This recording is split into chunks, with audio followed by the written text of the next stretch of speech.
We are live. So you've got Mel in between Rosh Hashanah and Yom Kippur with the incredible Heidi Rabinowitz. That's hard for me to say because I live in Israel.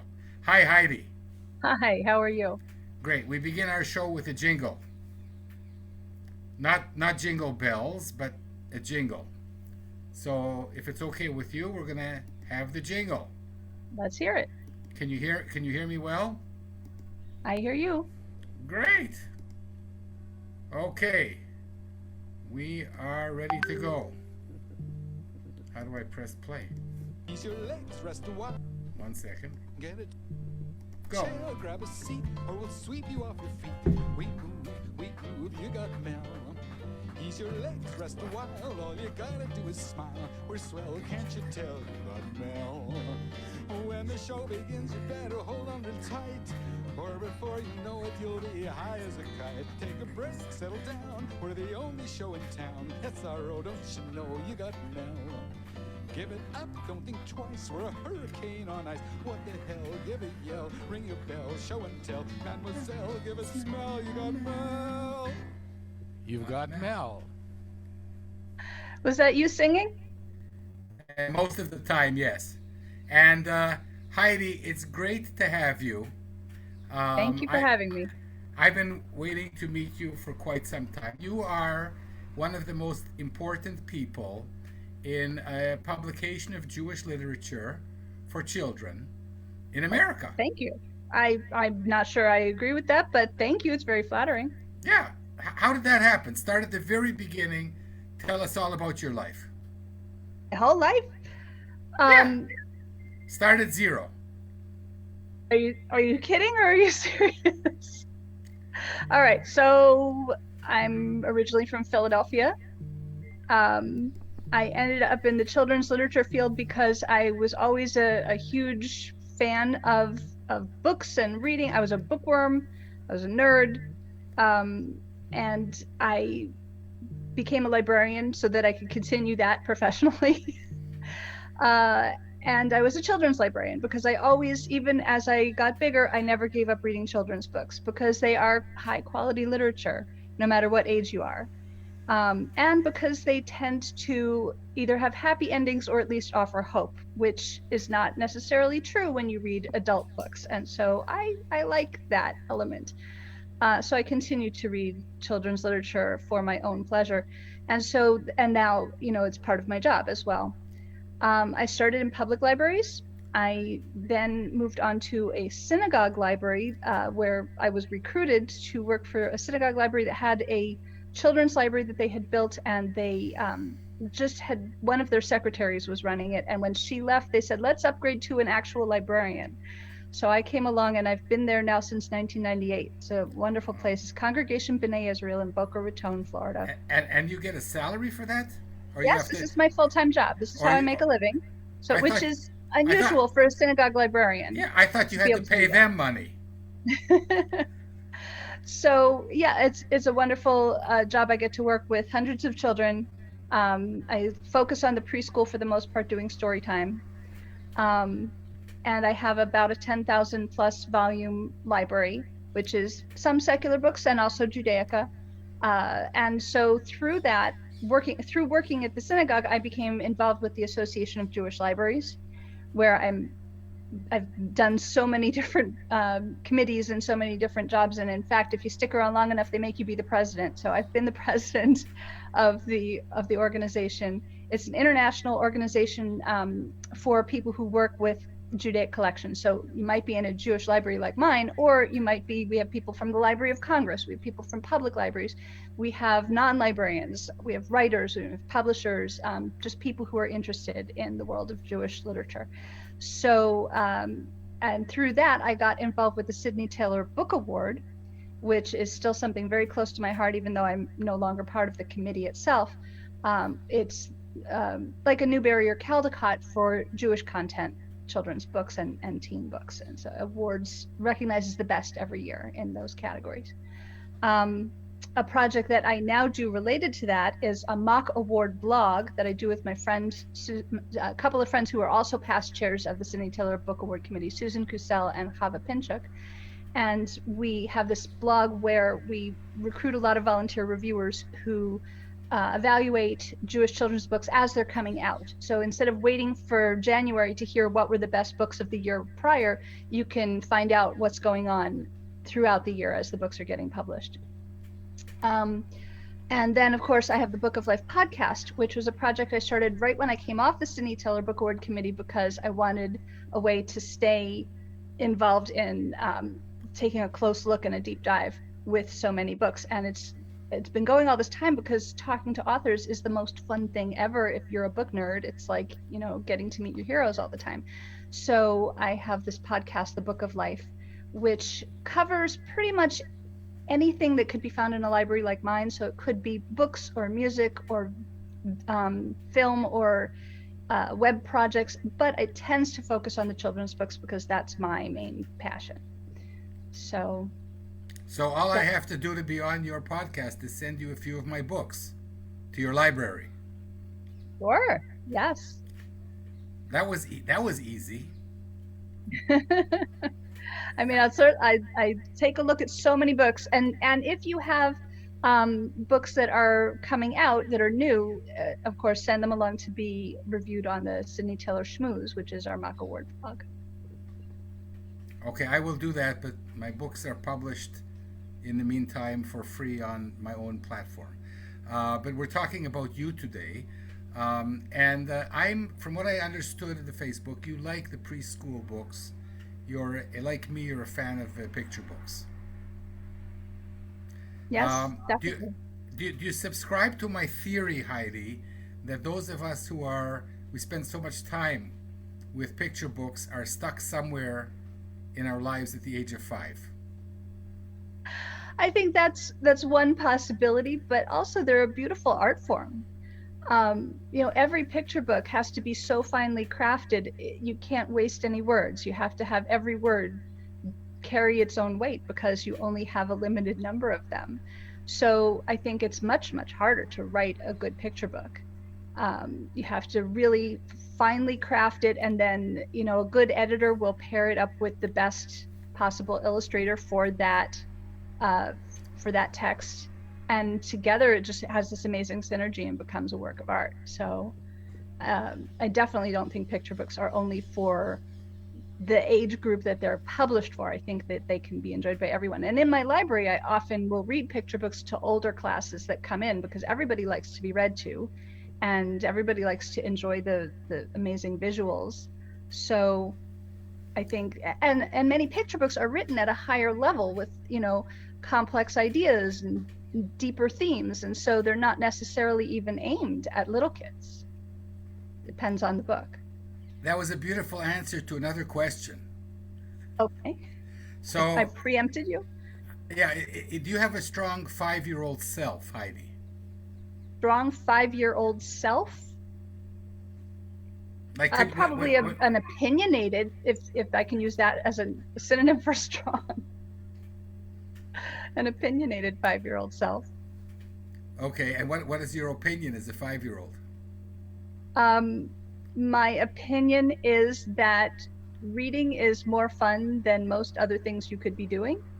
And my opinion is that I know what's good when I see it, and I like to tell other people that what I think is probably true, and they should listen to me. Bossy little. Were you like that when you were 5 years old, though? I was shy, but I think within the circle of people that I was comfortable with, yeah. You were shy but bossy. Yeah. So I have 2 questions now, and they are, like many Jewish themes, intertwined. So the first is, what makes a good picture book? And the second is, what makes a good Jewish picture book? Because that is a question that writers like me ponder. You know, I mean, you put a yarmulke on a frog, does that make it a Jewish picture book? If so, I have lots of them. Well, that's the eternal question of what makes a book a Jewish book. And we've been discussing that for years, and there's never one right answer because it depends. Let's start with the picture book in general, and then we'll go to Jews. Okay. So what makes a good picture book? Well, like I was saying, it has to have a good synergy between the illustrations and the text. I think it has to, it should not talk down to its audience. It has to respect its audience. I think that it needs to be written from the heart, not with an agenda so much about here, I want to teach the kids about this. You know, it needs to be a story that that the author really feels in their heart to be a good picture book. And that's not to say that it can't have a message, but it should not hit you over the head with the message. Right.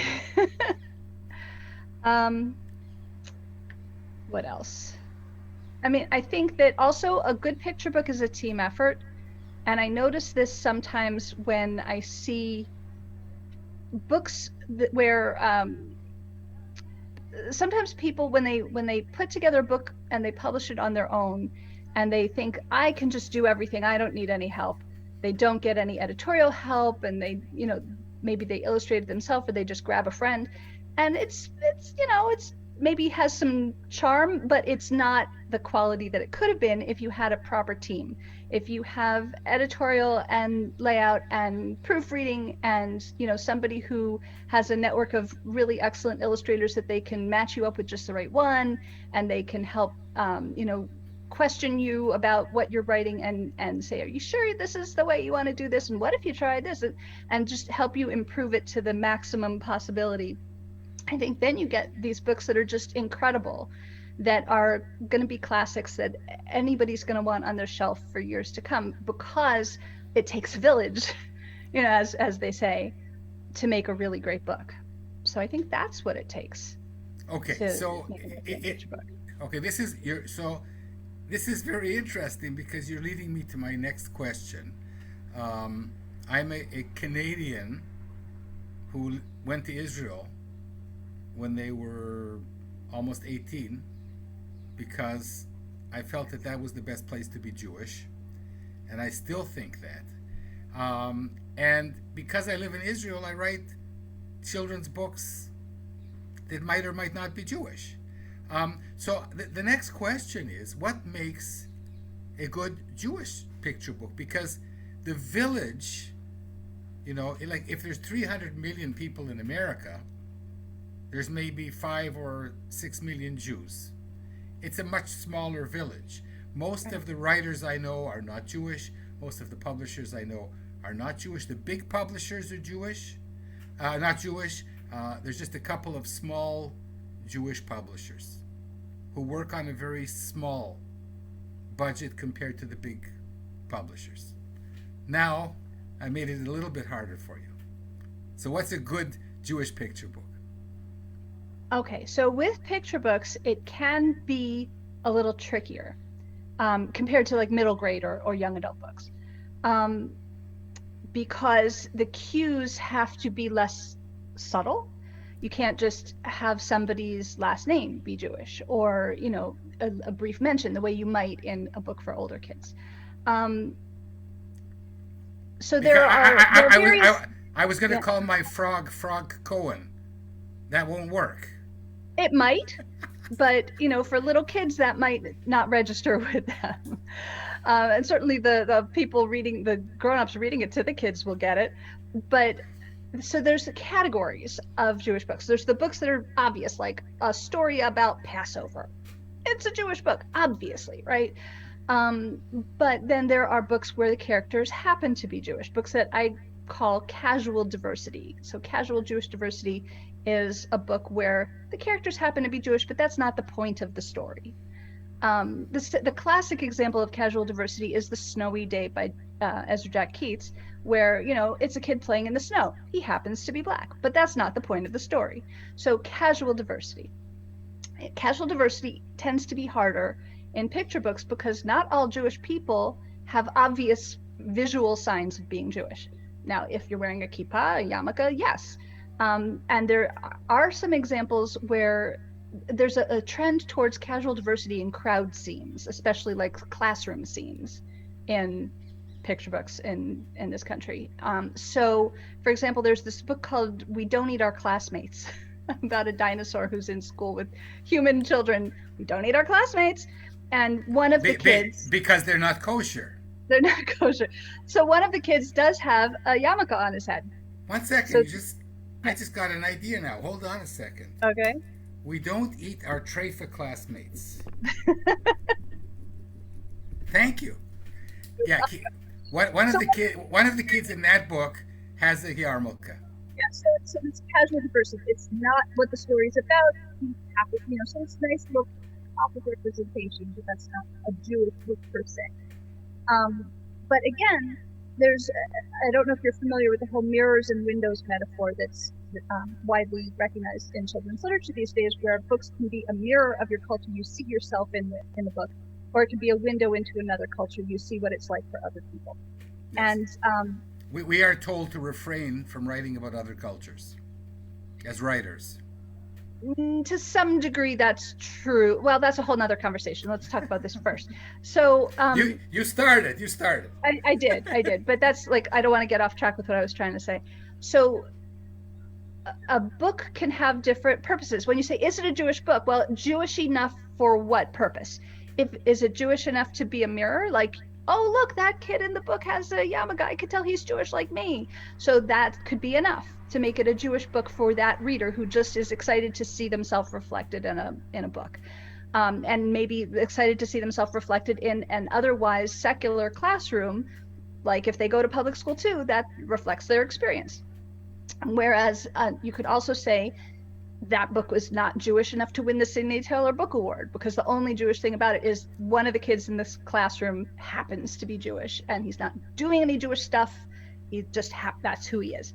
So it wouldn't be Jewish enough for the purpose of winning a Jewish Book Award. So Jewish enough for what? What makes a book Jewish? It depends. So I guess that's my answer is it really depends on whether you're just trying to offer some representation or whether you're trying to reflect actual Jewish experiences or convey information about Jewish history. It depends.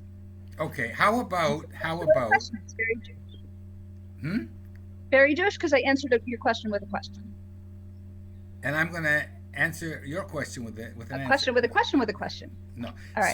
So let's think. Shel Silverstein. Or Maurice Sendak. Okay, are these Jewish books for kids? They're written by Jewish people. Does that make them qualify? It's everybody's choice whether they want to consider that Jewish. So if you have a Judaica library like where I work, some librarians would say, okay, we're going to take Jewish authors because of pride. We're proud that our people have produced great works. But in my library, I've chosen that it's the content. So I don't necessarily need books that have Jewish authorship. I do have books that are non-Jewish authors who did their homework and wrote a book that has good Jewish content. So it depends. It depends on what you want to do. Now, Shel Silverstein, I don't think that he has much content that you could really construe as Jewish. Maurice Sendak has more. We've heard that he based the Wild Things on his relatives. He did illustrate a picture book about Brundabar, the opera that was put on in a concentration camp. So that was explicit Jewish content. So, and actually, I think he also illustrated Zlata the Goat early in his career. So there's some specifically Jewish stuff that he did. And then there's sort of a sensibility to a lot more of it. I think more so than with Shel Silverstein. 1 second. So that brings me to Julia Donaldson, Julia Donaldson. The Gruffalo and the 90 other children's books that are world famous in Great Britain and many other countries. And I was lucky to have coffee with her. And her first story, Something in a Squeeze, a Squish and a Squeeze, is the Jewish tale about this woman who goes to the rabbi because she has no room in her house. So there have been so many versions of that story. And some of them are not explicitly Jewish versions, because it's just such a good story. It's not an explicitly Jewish version, but would that qualify?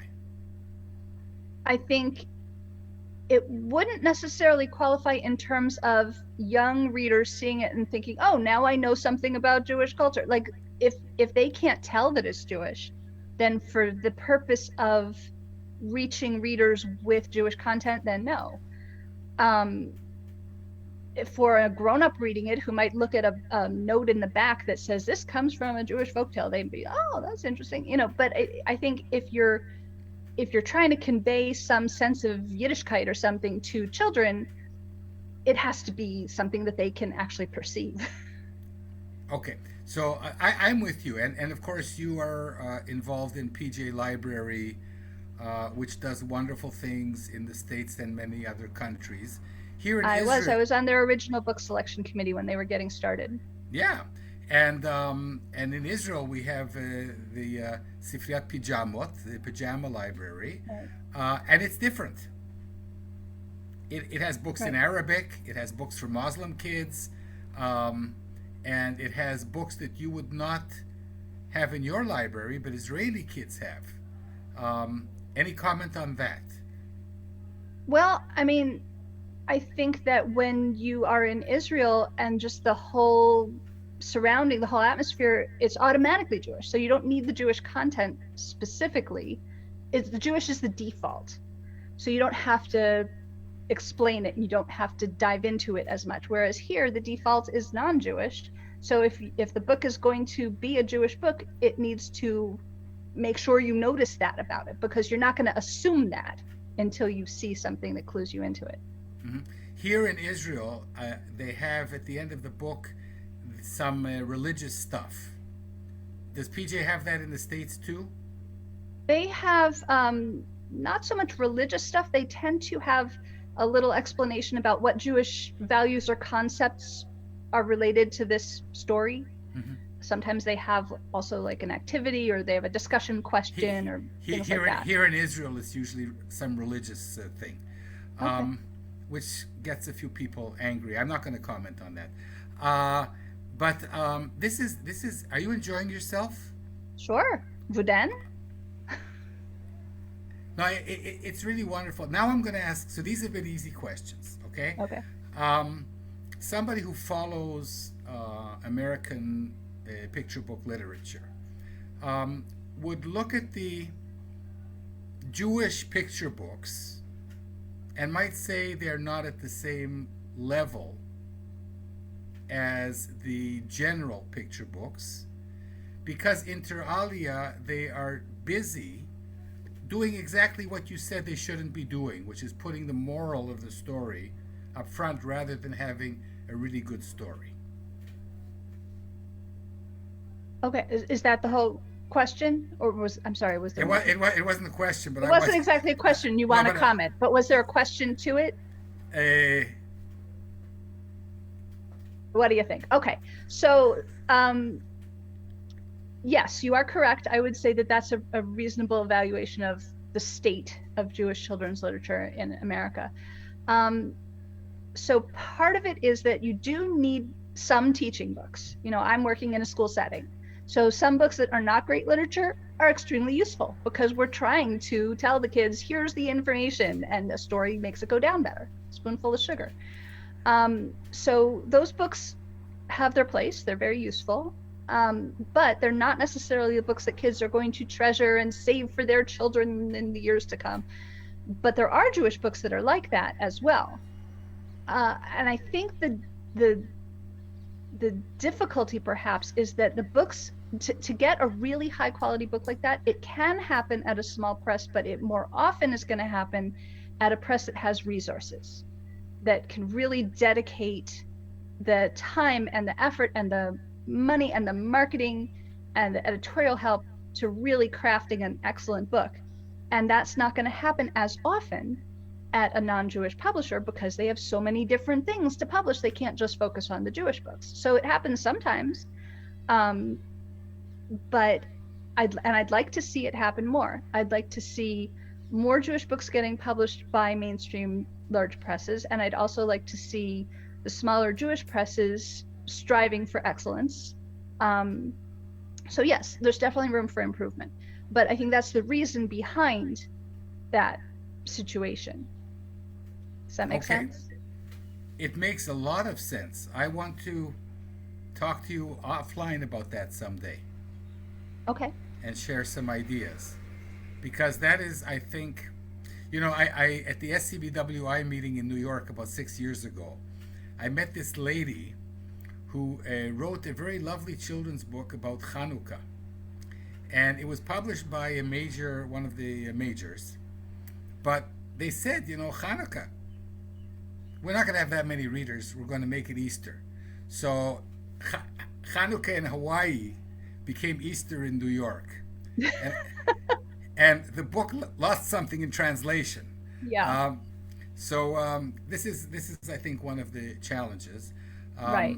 And this is one of the challenges of the diverse, the We Need Diverse Books movement, is that there's been a perception for many years that people only want to read mirror books, that only Jewish people would read those Jewish books, only Black people would read those Black books, that kind of perception. And then they market the books in such a way that they reinforce that, and they cause that to be the situation. Whereas I think people are starting to realize now that as long as it's a good story, anybody can read it and enjoy it and get something from it, whether or not it reflects their experience and whether or not it reinforces what happens in their family. Window books are enjoyable and important and, great literature. So I think that the more people realize that window books are a very valid way of reading, of something that readers should be exposed to, then I think that helps us get more diverse books, including Jewish books, being marketed properly, being accepted in the first place by big publishers, and then being marketed properly, that it's not just for that niche. Now, some books are for that niche, and it's okay. Orthodox publishers produce books that are specifically what their audience wants, and that's good, because why shouldn't they get the books that they want? And if they don't appeal to everybody else, that's all right. The people who needed them got them, and it is okay to have niche books. But at the same time, Heidi, I want to remind you of what you told me at the beginning of this discussion about picture books being uplifting and wonderful, and there always is this pull to mediocrity to engage a market that you want to sell to. Right. This is the thing, that it's art, but at the same time, they need to make a profit or else they can't continue doing it. So there's that constant tension. And so they want books that are going to sell. And so that's why there are so many Hanukkah and Passover books, because even though Hanukkah is a minor holiday, as we know, it gets, a lot of press because it's in December usually. So it becomes a situation where they will accept a book because they know there's a market. Now, PJ Library has also had a strong effect on the market, because if they say they're going to take a book, that's thousands of copies. So the publishers are like, great, we're in. So PJ Library's needs also affect what gets published, and they have specific needs. Like, they don't, at least here, they don't do God books, because there are a lot of secular Jewish families that they are working with, and they don't want those families to get up in arms that they're being told what to believe. And they don't do death books, because they don't want, any book could be the first book a family receives with the program, and they don't want to get them all upset. So and they don't do no God jobs, the books, no God books. You mean books? Books you mean where, like atheist books or something? Yeah. They do neutral books. So there's certain books that could be a very good book, but it doesn't work for their program, and so then it misses out on that opportunity to have a guaranteed sales of thousands of copies. So yeah. I lost you for a second. I said the market is complicated. So, as somebody who sits here near Tel Aviv, looking out at the window of North American children's book publishing, which I think is probably the top echelon in the world, I see something. As a Jew who lives here, I see a lot of books that have nothing to do with Judaism, but everything to do with Judaism, because the themes are Jewish or Judeo-Christian themes. So when you live in Israel, you have a different take on what is Yiddishkeit. I mean, so many books deal with moral issues that are all over the Mishnah and the Talmud and Pirkei Avos and the Torah. But, everybody in the book is a Gentile, and the animals are Gentiles, and we wouldn't class it as a Jewish book, but I see a lot of Yiddishkeit.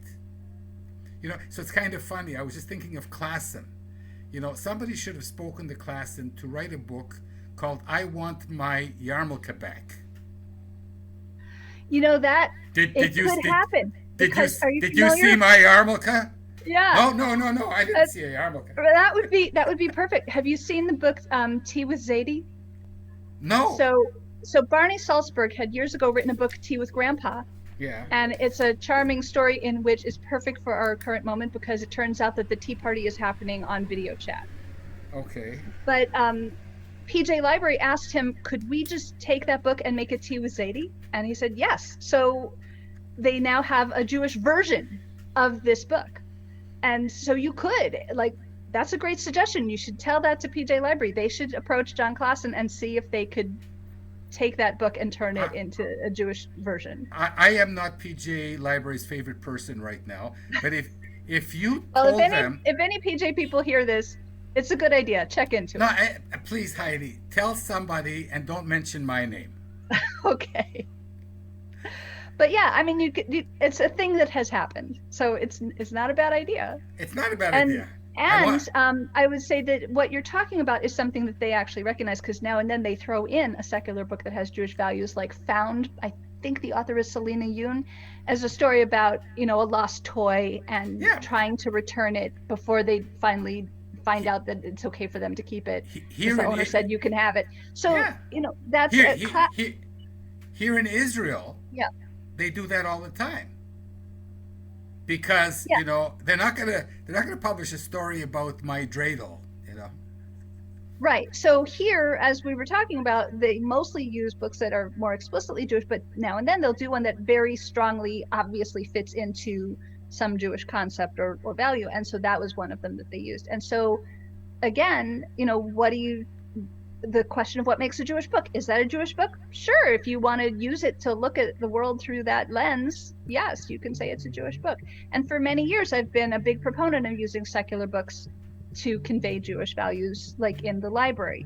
I used No David by David Shannon around this time of year to show a kid who's making mistakes and messing up, and then he's sorry and he apologizes, and that's, that helps. That fixes the problem. So, definitely, secular books with Jewish values are very...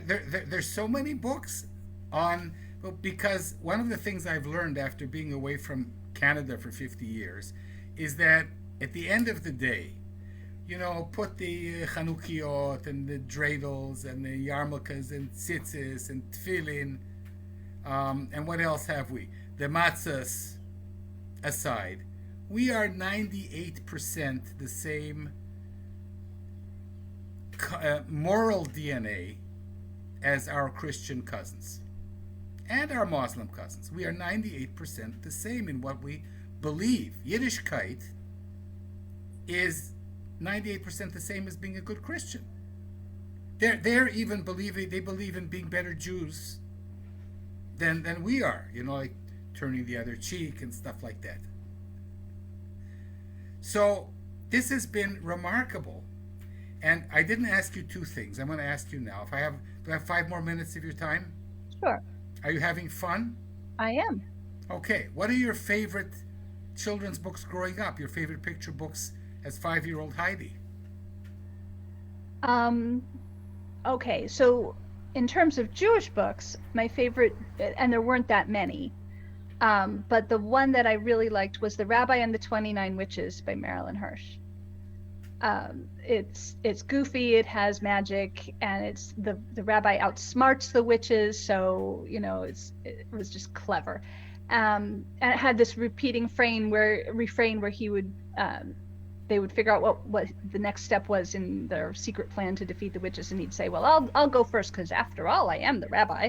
And that was just a refrain that would come back, and I just thought it was really fun. In terms of non-Jewish picture books, there were certain books that I would just go to the library and get so often that I thought they were mine. And there's one that I actually, when they finally decided it was worn out and they sold it in the used book sale, I bought it, so I have it now and it is mine. And it was this sort of sci-fi futuristic book called The Endless Pavement. And it was this dystopian future where the cars have taken over the world, and all of the people are sort of like bolted into these little cars that they run around in like a scooter. And then one kid discovers an apple tree that her car keeps passing on this endless pavement that they go around and around, and she sees the apple tree growing out there. And so it's sort of reclaiming nature and humanity. And so it's like this whole sci-fi movie as a picture book, and it's very 60s, and it's got these really funky illustrations. So that was like, and I am a sci-fi nerd now, so I think that was predictive of that. And this is as a 5-year-old. I guess. I mean, I don't know what exact age I was, but certainly when I was elementary school. Well, my laptop is sitting on my favorite children's book, which is Madeline. Oh yeah, classic. Absolutely. So because I'm much older, I love Ludwig Bemelmans. This has been terrific. Do you like the Beatles? Yes. Lots of Yiddishkeit in the Beatles songs. Really? How so? I have no idea, but there's Yiddishkeit everywhere. Sure, you could find a way to interpret it that way. Maybe that's an idea for a children's book. The Yiddish Beatles? Were the Beatles Jewish? Not technically, but I'm sure you could find some way to interpret it that way. All you need is love. All you need is love, right? Okay. Hey Jew. Right. So listen, it's going to be Yom Kippur soon. Yep. So you don't have to sing a Beatles song if you don't want to, even though I ask all of my interviewees to sing their favorite Beatles song. Do you really? Yes. So that's your thing? Yeah. Oh, you should have warned me. No, I never warn. but between Rosh Hashanah and Yom Kippur, it's totally optional. What's your favorite Beatles song? I really like most Beatles songs. My sister was a second generation Beatlemaniac. When we were teenagers, when John Lennon died, she suddenly rediscovered the Beatles and became a Beatlemaniac. She went to conventions and everything. My grandchildren love the Beatles, Heidi. I mean, everybody loves the Beatles, but she was like a fangirl at that point in her teenagerhood. When you're a teenager, you have to be a big fan of something. I would say Sgt. Pepper's Lonely Hearts Club Band was my favorite album as a kid, and I would Good say choice. Bit of 64 is one of my favorite songs. It's just such a choice. Go for it. When I get older, it's in my head. 90 years from now, will you still be sending me Valentine's birthday greetings, bottle of wine? And now I'm blanking out the rest of the words, but yeah, that's a lot of fun. Who could ask for more? Will you still treat me? Will you still greet me? I'm 64. Heidi, is there anything that I haven't asked you? This was wonderful. Well, thank you so much. I don't think you've asked me that much about my podcast. I'd love to talk about that some more. Go for it. Okay. Well, I'm not going anywhere. The studio is in my house, right? So the Book of Life, a podcast about children's Jewish kidlit mostly, is a project I've been doing since 2005. It's kind of like Fresh Air, but Jewish. It's an interview format show. I pre-record, unlike this, which we're just jumping right in. I pre-record and I edit. And the interviews, it's so fascinating. This is why I keep doing it. So a couple of very recent interviews. Let's see. So this is going to be the next episode, The Way Back with Gabriel Savitt, which is a really delightfully spooky heartfelt book about death. I know that sounds weird, but it's got a real Neil Gaiman vibe to it. So that's a YA book. I don't have physical copies handy, but a couple of picture books that I actually interviewed the two authors together. That's going to be for my Hanukkah episode.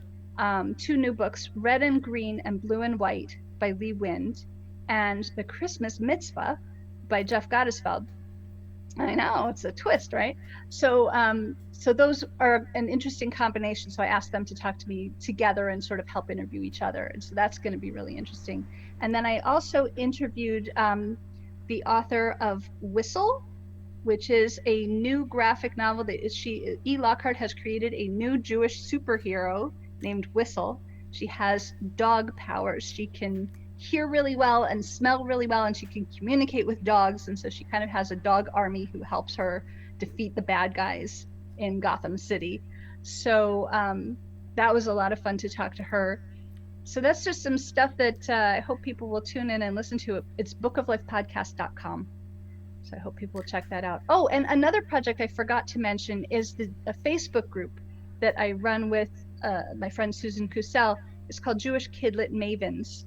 And it is a community, online community for people who have a strong interest in Jewish children's books. And so there's a lot of authors and librarians and teachers and publishers and people like that who get together to talk about these things, the kind of things that we were talking about today. Which is perhaps how we met. I can't remember now how we met, but it might have been through that. The Mavens, the Michigan is one of those things. Yeah, there's a smaller subset of a group called the Michigan's that are basically a team of authors.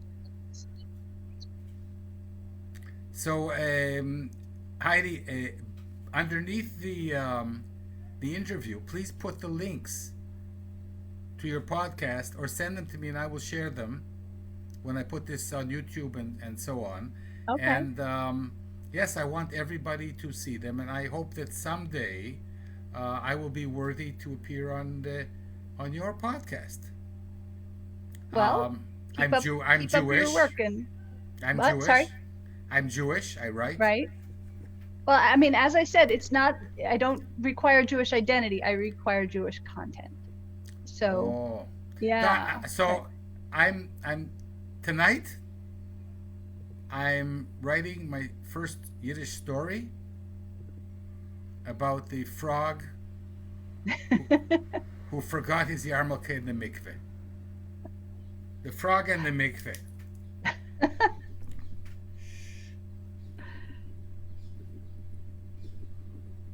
mean, what's a frog doing in a mikveh? Well, it's water. That's where frogs are comfortable. Exactly. Exactly. Listen, this was remarkable. Thank you so much. Thank you. Have a wonderful year, and keep doing these wonderful things, and help reminding the Jewish community of America that we have a wonderful heritage, and that the best stories ever written come from Bereshit, from the Bible. How do you say Bereshit? Genesis. Mm-hmm. I teach my students that if God wrote the book of Genesis, well, that's a miracle. But imagine if people wrote those stories. It's incredible. I always start out my course with the best stories of the Bible, which, you know, are, if anything, is Yiddishkeit. That is, right? Mm-hmm. Mm-hmm. So Shana Tova, Chatima Tova. Shana Tova. Thank you for having me. It was my great pleasure. Take All care. right. Have a good day. You too. Thanks. Bye.